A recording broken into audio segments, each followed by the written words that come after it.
Hey, what is up, everybody? Welcome to Magical Mondays here on our Mystic Road Trip. As always, I am your podcast host. I am Kim.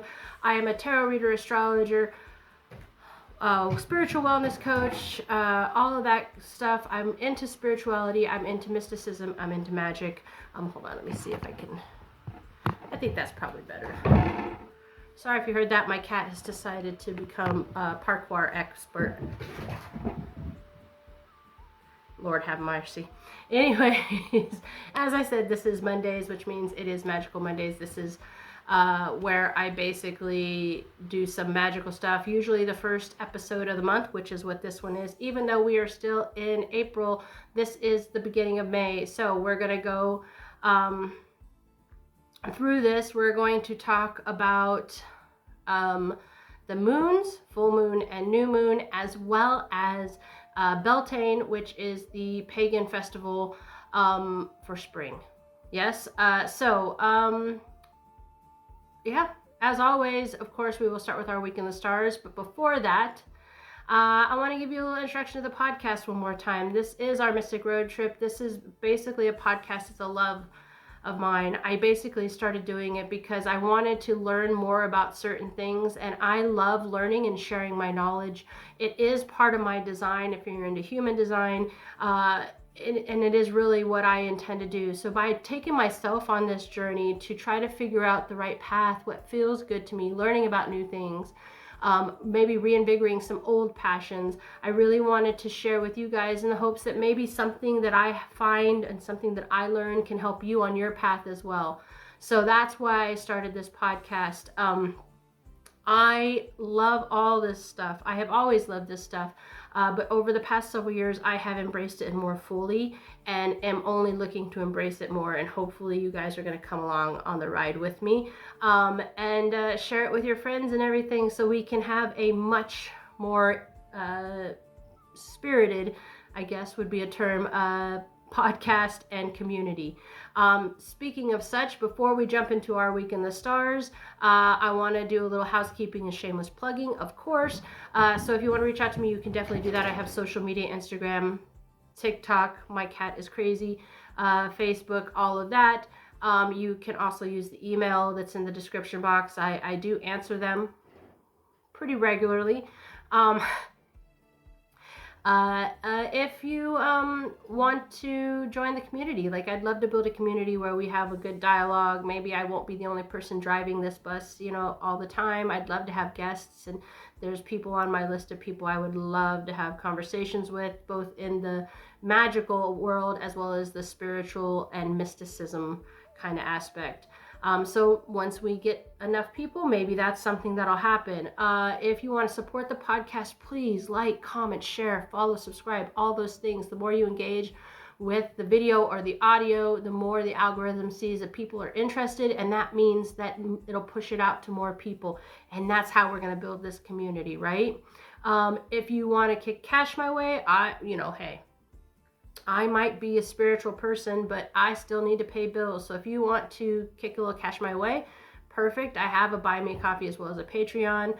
Or if you're feeling a little more sassy, I do life coaching as well as tarot reads and astrology reads, as well as holistic dietitian. So if you're interested in that aspect, you can also just message me through my social media, and we can talk about how we can go about setting up our, seeing if we mesh with each other and going from there. If you want more information on this and so much more, I think you should check out my Medium publication. Starting in May, I will be publishing 3 times a week. One in relevance to the podcast, 2 in relevance to the podcast, because I do a podcast on Thursday as well, strictly about tarot. And then the third one will be about odds and ends and kind of interesting topics that I into at the time. Also, if you like history, you're a feminist, you like women, and you are, into all that, check out my other podcast. It's called Where All the Ladies At. I just basically just deep dive into history and try to find all the women, because it seems like there's not many of us in the history books comparative to how many actually did some amazing things. And that is it for the shameless plugging and the housekeeping. So here's the thing, guys. we're going to start into our week in the stars.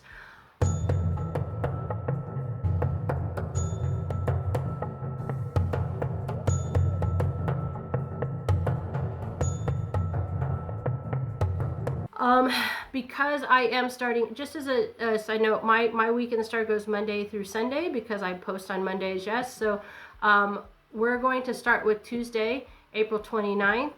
And the moon in Gemini is going to sextile Mars and Leo. Now, this is anytime it's sextiles, it's a harmonious combination, right? So basically, it's going to be mixing Gemini's intellectual curiosity with Leo's kind of bold energy. So maybe you're going to have a surge of creativity. You're going to feel more inclined to express your ideas. It's a great time to start projects that are not only like passion driven, but also like intellectually challenging. It's going to be a great thing. So I think like channeling that energy into activities that stimulate your mind and your spirit, that would be amazing. Brainstorming sessions, all of that would be awesome. I think my light, hold on a second, just 1 minute. All right, sorry guys, I had a little power surge, so I had to check a couple of things. So yeah, just I think writing projects, that kind of thing, discussions that really talk about enthusiasm and such. I do think that if you want to do physical things, do things that really express yourself. So dance, expressive arts, that kind of thing. And that's really how I would tackle the energy on Tuesday, April 29th. Now, we're going to go to Saturday, May 3rd. The moon in Cancer is going to trine Saturn in Pisces, and the moon is in the later part of the day going to enter into Leo, right? So Cancer trining Saturn in Pisces, it's really a lot about emotional stability. It's going to be like a deep connection to your intuition, right?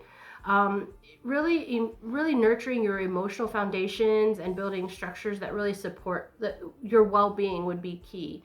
As the moon enters into Leo, you're going to see there's going to be a shift towards more self-expression and creativity. So maybe the first half of the day really trusting your intuition, deep diving, and then as the day goes on, the moon begins to enter Leo, you can start actually, executing those ideas for self-expression. Just make sure you're really embracing individuality and really sharing that with people, right? I would say for this, establish routines that really promote your inner peace, I think would be a good thing, especially with Cancer Saturn trine. And then with the Leo thing, engaging in ways that allow you to shine, right? So this is all about you, not so much about others in some aspect. And I know that might sound selfish and everything, but I think I think it's a good thing sometimes to really embrace those things. Just try creative endeavors, maybe stepping into leadership roles in those. Just really trying to express yourself authentically this day is very, very important. All right, so last but not least, we're going to cover Sunday, May 4th. Pluto retrograde begins in Aquarius. Now, Pluto in Aquarius is where it's going to be for a while, right? So we're going to go through these quite regularly with the retrograde, right? But when it is retrograde, just introspection is kind of what I would say. Like, I know people get all stressed out about retrograde, but I've said it before and I'll say it again. It just means it's time to slow down and really go inside and really think about things, right? Because Pluto is about power and transformation and societal structures, especially when it's in Aquarius, right? So really reassessing your role within a collective and really exploring how you can contribute to more progressive change might be a good. I would say with this, deep self-reflection, taking time to journal, meditate, consider how you can align your actions even more with your value. It's a good time for healing practices, maybe trying to address past traumas and really trying to empower yourself to enhance the transformation that's coming forward. And that's kind of the energy there. Now, I will say, guys, I know that for those that worship Beltane, you're probably like, well, what about May 1st? But I'm going to go into May 1st, the actual holiday. The movements and stuff on that day weren't really that enticing for me. There is some stuff going on that day, but I think just focusing on the celebration itself is going to be enough. So that being said, let's jump into the actual topic, which is the full moon and the new moon, as well as Beltane in May. So let's just go ahead and start, right? Let's start with the full moon. And the full moon in May is on May 12th, and it's going to be in the sign of Scorpio. So first of all, full moon, we all know, is a time for release, closure, illumination. It's the closing out of a cycle, right? But when it's in Scorpio, it's going to be kind of intense. It's going to be very transformative. It's ruled by Pluto, and so Scorpio is that deep transformation, hidden truths, transformative, everything, very emotional. The moon is going to help you kind of confront what's been lingering in the shadows, right? Fears, insecurities, old wounds, right? And really try to utilize those to catapult you into a position of power in your life, right? Scorpio it gets a bad rap. I like Scorpio season. I like Scorpios. I like the intensity.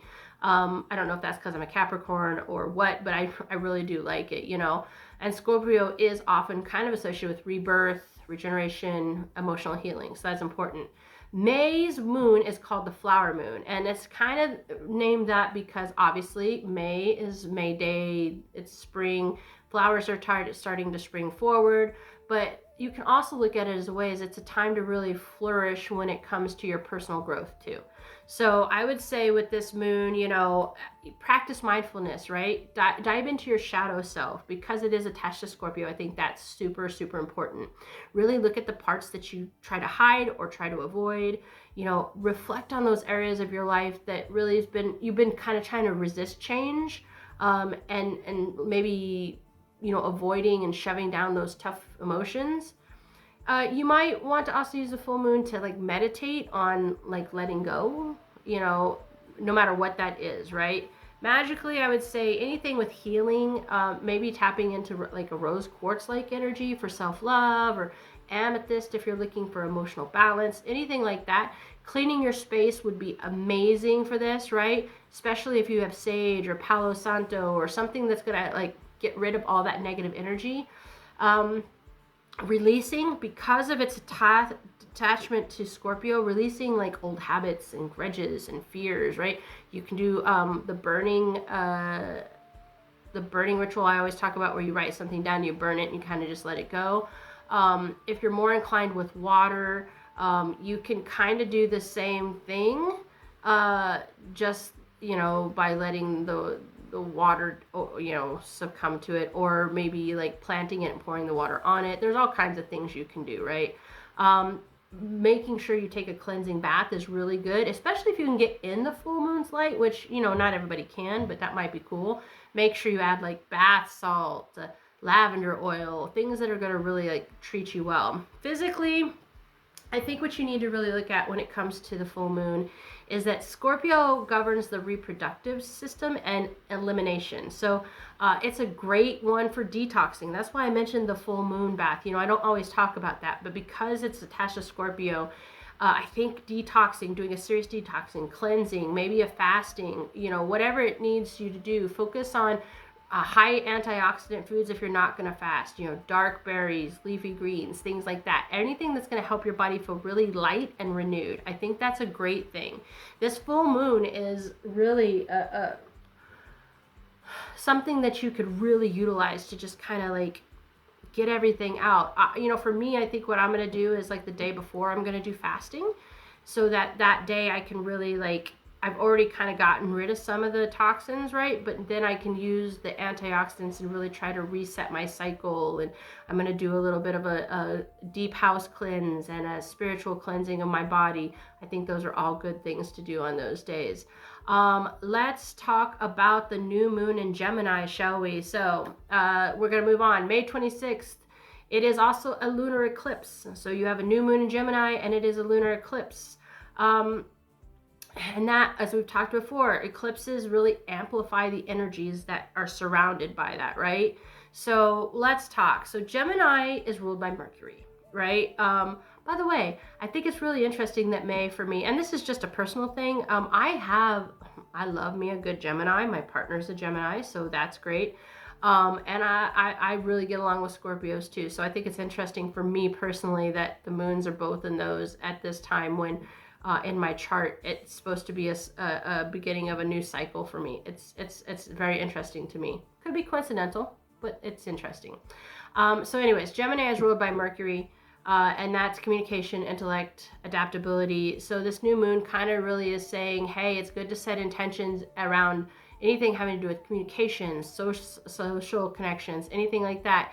Get curious, ask questions, really engage in new forms of expression. The name of the moon in particular could be something, not really needed at this time, right? So we know what it is. The lunar eclipse is going to, it's full moons are about endings, but eclipses, like, it's just intense cosmic push, right? So what I would say is the energy of this new moon is going to really maybe bring together some hidden truths, maybe bring some revelations to the surface.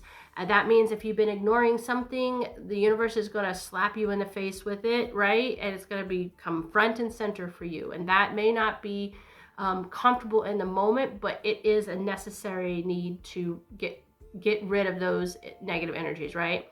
Meditate on how you communicate and how you can do so more openly, and really try to express your truth as much as possible, right? Is there things that have been holding back your thoughts, no matter what, whether that's towards yourself or whether that's towards other people. Really dive into self-inquiry. What truth have I been avoiding? Really taking the time to do that deep, almost like shadow work. So this month in general, if you look at these two moons, I think doing a lot of shadow work in May might be a really great thing for you. Magically, I would say manifestation, right? Intentions for learning, communication, creativity, all that stuff. Really try to use that energy of the eclipse to push past your limits, right? Manifest those new opportunities. Crystal magic would be good. Using aquamarine if you want clearer communication, fluorite for like some mental clarity, whatever the stone is that can